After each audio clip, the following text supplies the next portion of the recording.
E aí, meus amigos, beleza? Bem-vindos a mais um vídeo, eu sou o Fábio.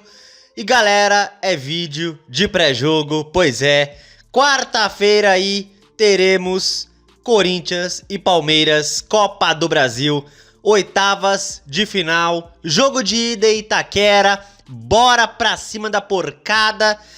Pois é, mais uma vez Corinthians e Palmeiras nesse ano de 2025, né? Meu Deus, haja coração para mais um derby paulista, né? E para começar o vídeo de pré-jogo, vamos com a possível escalação do Corinthians para esse confronto contra o Palmeiras. E vamos lá, possível time é esse aí com Hugo Souza, Mateuzinho, André Ramalho, Gustavo Henrique e Matheus Bidu, Ranieri, Breno Bidon, José Martinez, Rodrigo Garro, Memphis Depay e Yuri Alberto. Pois é, ao que tudo indica, o trio estará junto de novo após meses. Sim, por coincidência, a última vez que Garro, Memphis e Yuri jogaram juntos, a última vez foi na final do Paulista, contra a porcada em Itaquera. Por coincidência, eles voltarão a jogar juntos contra o Palmeiras em Itaquera, né? Muita coincidência isso. E eu espero que realmente os três voltem a jogar juntos. Que não aconteça nenhum imprevisto antes do jogo, por favor. Tá certo? Tá certo? Os três precisam voltar a jogar juntos. Não só nesse jogo, mas na sequência da temporada. Por favor, não se lesionem mais. Por favor, né? Enfim, continuando aí a escalação. Bom, tem o Breno Bidon aí no meio de campo, né? Vocês talvez estranhem o André Carrijo não estar aí. É que assim, gente, pra mim, o Carrijo não vem bem nos últimos jogos, né? E eu acho que pra vocês também. O Carrijo não vem bem. Tanto que no Rio, ele começou como titular. Começou no time reserva. Contra o Botafogo. Então talvez o Bidon esteja à frente do Carrijo, na opinião do Dorival. Assim, eu até esqueci a palavra. Mas assim, por já estarem acostumados a jogar juntos, né? Eu colocaria o Carrijo aí no lugar do Bidon, né? Porque voltando o trio, eu acho que o Carrijo junto com o Garro, Memphis e Yuri, ele já tem... eu esqueci a palavra, cara. Entrosamento, é a palavra que eu queria buscar. Eles já têm um entrosamento jogando juntos, né? Carrijo, Memphis, Garro, Yuri, eles já estão entrosados, né? Então, talvez, com o trio voltando, o futebol do Carrijo melhore também, né? O Carrijo vem abaixo, mas com o trio voltando a jogar juntos, com o entrosamento que eles já têm, então eu colocaria o Carrijo aí no lugar do Bidon, né? Apostando que o futebol do Carrijo melhore. Porque o Yuri voltando aí, pra mim o futebol do Memphis melhora, por exemplo, do Garro melhora. O entrosamento é muito importante num time de futebol. Então, eu iria de Carrijo no lugar do Breno Bidon. Mas eu imagino que o Dorival vai escalar mais ou menos isso aí para quarta-feira. Bom, agora vamos para retrospecto histórico do confronto entre Corinthians e Palmeiras. Bom, galera, esse já é o quinto vídeo de pré-jogo que eu gravo nesse ano desse confronto Corinthians e Palmeiras. Então, eu cansei de mostrar retrospecto. Sério, é o quinto pré-jogo já. Quinto vídeo de pré-jogo de um Palmeiras e Corinthians ou Corinthians e Palmeiras, né? Então, eu já mostrei muito retrospecto. Mas, para atualizar vocês, vamos mostrar algumas coisas aqui. Ó, atualizando, histórico de confrontos entre Corinthians e Palmeiras, tá? Ao todo na história, foram 384 jogos, tá? 131 vitórias do Corinthians, 136 da porcada e 117 empates, né? Infelizmente, eles têm 5 vitórias a mais, né? Aí os gols no confronto são 1045, a porcada tem mais. Peraí, deixa eu ver uma coisinha, tá. Deixa eu ver o que mais dá pra ver aqui. Corinthians e Palmeiras por estádios, na Neoquímica Arena, que é o palco do jogo nessa quarta, 21 jogos e o Corinthians tem mais vitórias, 8-6, além de 7 empates. Então o Corinthians tem mais vitórias contra a porcada em Itaquera, né? Por campeonatos, tem jogos pelo Paulista, Brasileirão, Rio-São Paulo, Libertadores, né? Mas pela Copa do Brasil, é a primeira vez que Corinthians e Palmeiras vão se enfrentar, tá? Primeira vez na história, Corinthians e Palmeiras na Copa do Brasil, tá? Tá aqui os maiores artilheiros do Corinthians contra o Palmeiras. E os maiores são Cláudio e o Luizinho, 21 gols cada um, tá?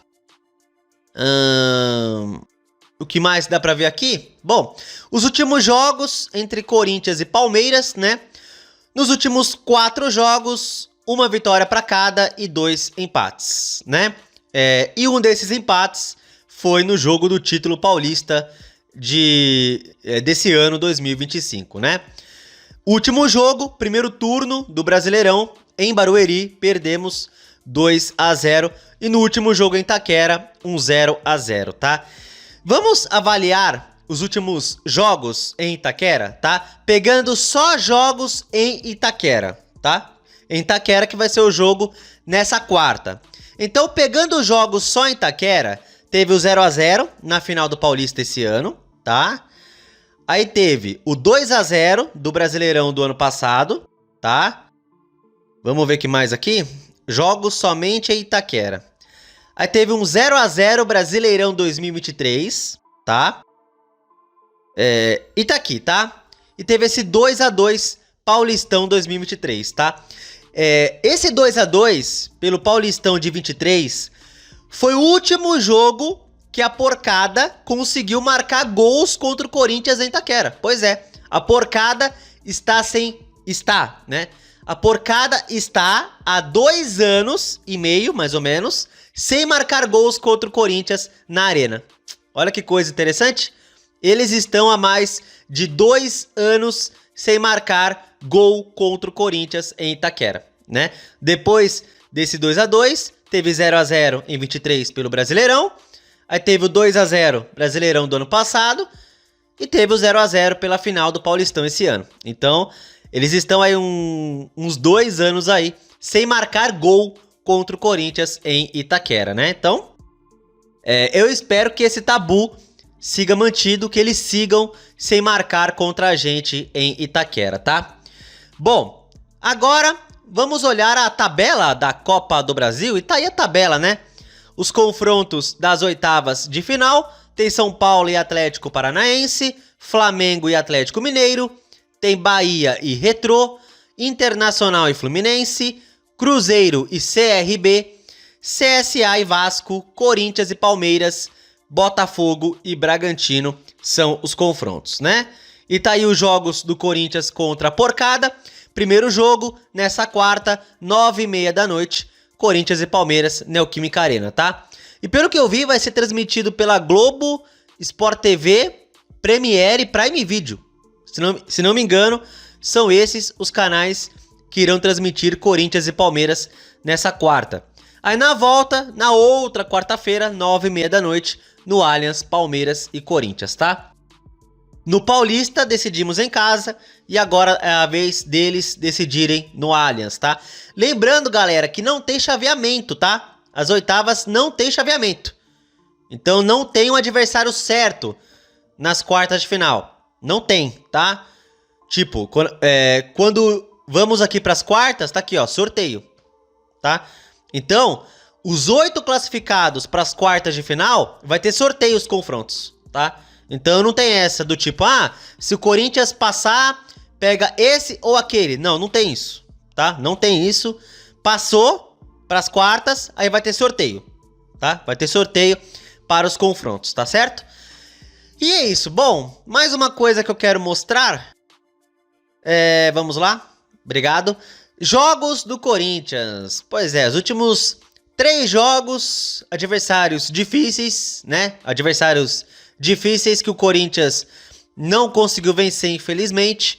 Perdemos a tragédia no Morumbi, 2-0 pro São Paulo, 0-0 com o Cruzeiro e 1-1 contra o Botafogo, né? Desses 3 jogos, pra mim só é bom resultado o empate com o Botafogo. Ah, mas o Cruzeiro era o líder, dane-se. Jogou bem, poderia ter vencido e não venceu. Pra mim, contra o Cruzeiro, o empate não foi bom resultado. Pra mim, tá? Então, pra mim, o único bom resultado aí é o empate com o Botafogo lá no Rio de Janeiro, tá? Pra mim, tá? Aí os próximos jogos, tá aí.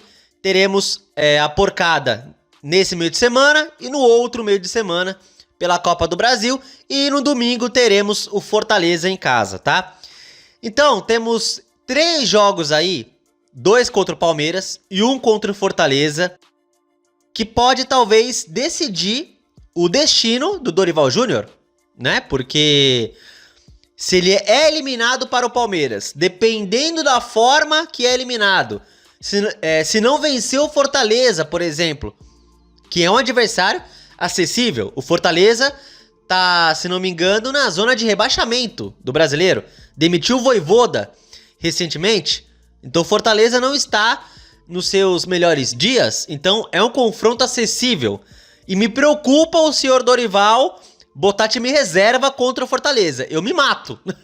Eu me mato. Temos que vencer o Fortaleza. E por que temos que vencer o Fortaleza?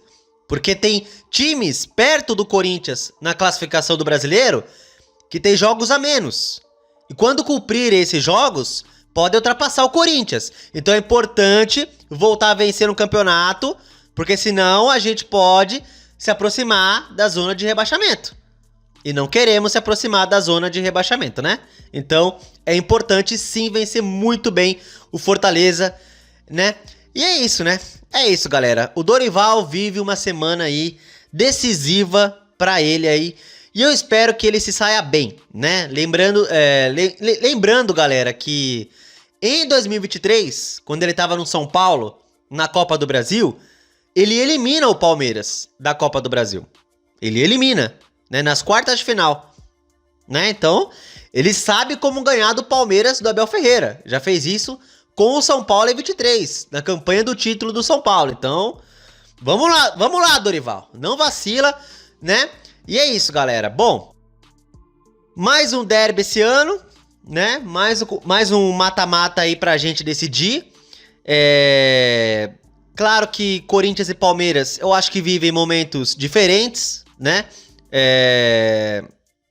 O Palmeiras, por exemplo, eu acho que tá numa fase bem melhor que a do Corinthians, a fase do Palmeiras.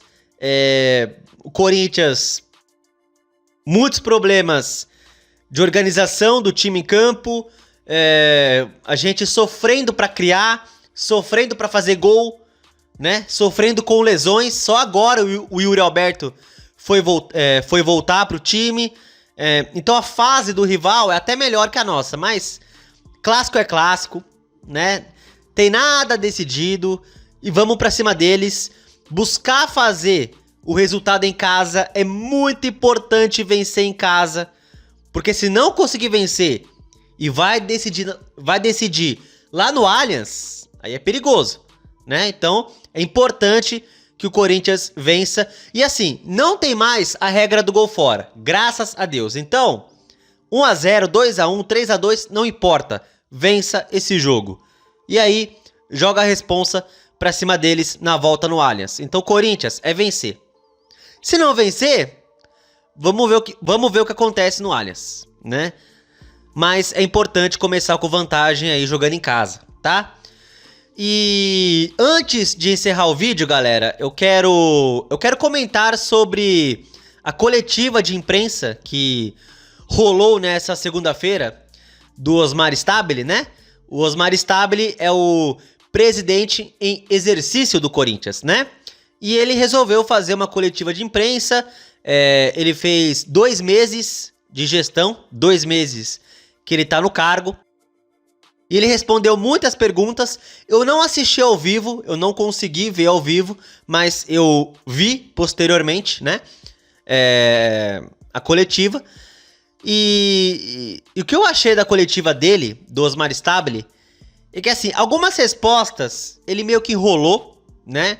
Não respondeu 100% com clareza o que alguns jornalistas perguntaram.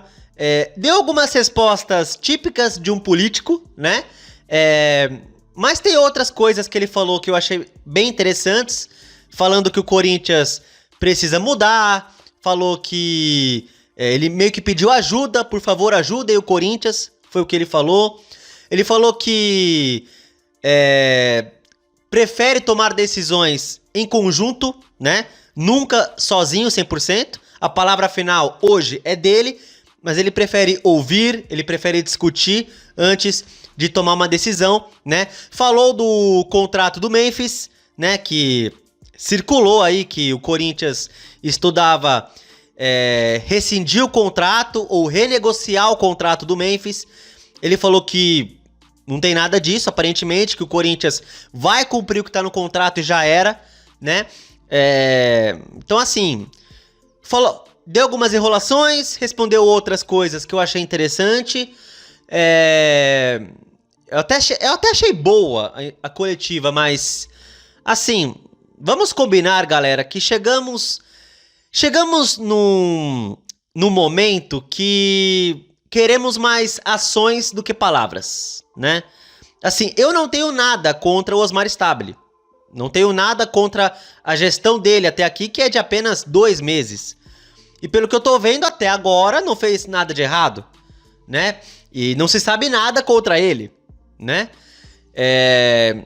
E aparentemente parece que ele tá se preocupando em pagar contas, né?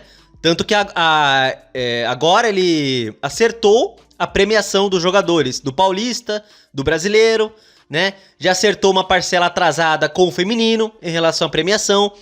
Então, ele dá a entender que está se preocupando em pagar salários em dia, com dívidas a curto prazo, né? Ele dá a entender que está preocupado em relação a isso, que é importante. Mas chegamos nesse nível que queremos ver mais atitudes do que palavras. Então, a coletiva dele até foi boa em alguns aspectos para mim, mas eu prefiro ver ações, né? Eu prefiro ver ações do que palavras. Como eu falei, essa parte de acertar premiações, importante, né? Uma atitude, legal, né? Teve o contrato da Nike, que renovou, e pelo que eu li, né? Pelo que eu li no novo acordo, é bom pro Corinthians, né? Então é isso, eu prefiro ver atitudes do que palavras. Ele falou, beleza, mas vamos ver como vão ser as atitudes do Osmar Stabile daqui pra frente. Lembrando que dia 9 tem a Assembleia dos Sócios para o impeachment definitivo do Augusto Melo, né? E eu espero que os sócios tomem juízo, né? Não dá para Augusto Melo voltar, não tem como. Ele virou réu. Olha como as coisas aconteceram. Quando Augusto Melo toma o impeachment do conselho, ele era apenas indiciado pela polícia. Ele só era indiciado. Hoje, perto do dia 9 de agosto, que vai ser a votação do impeachment definitivo, a Assembleia dos Sócios, ele já virou réu. Não é mais indiciado, ele é réu. Aí, respondam pra mim, é interessante pro Corinthians ter um presidente réu pela justiça? É importante pra nossa imagem? Isso, cara. E eu não tô nem falando que o Augusto Melo é culpado, ele vai tentar se defender. Eu até tenho minha opinião sobre isso, mas dane-se, entendeu? Hoje, ele é réu.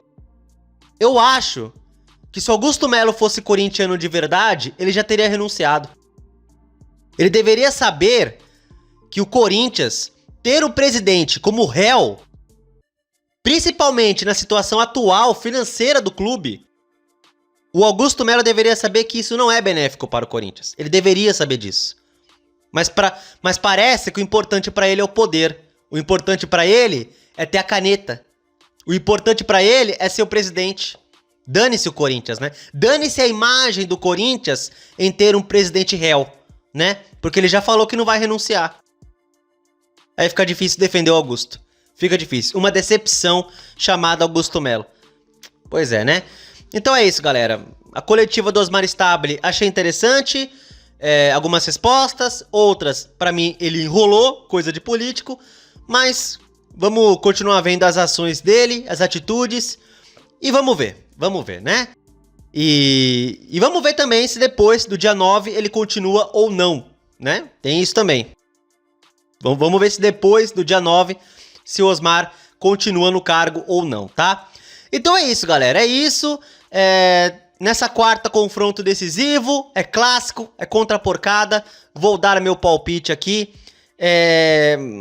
Cara, 1 a 0 Corinthians, 1 a 0 Corinthians, gol do protagonista Yuri Alberto. Yuri Alberto adora fazer gol neles, 1 a 0, gol do Yuri Alberto, e vamos lá pra cima da porcada, abrir vantagem aí, tá? Então é isso, galera, comente aí o que vocês acham do jogo aí Corinthians e Palmeiras, comente também a opinião de vocês sobre o trabalho do Osmar Stabile aí, e comente o palpite de vocês, o meu 1 a 0 Corinthians, gol do Yuri Alberto. E vamos lá pra cima deles, beleza? É isso aí, se você gostou do vídeo, deixa o like, se inscreva no canal e compartilhe o conteúdo. Tamo junto, valeu, é nóis e vai, Corinthians!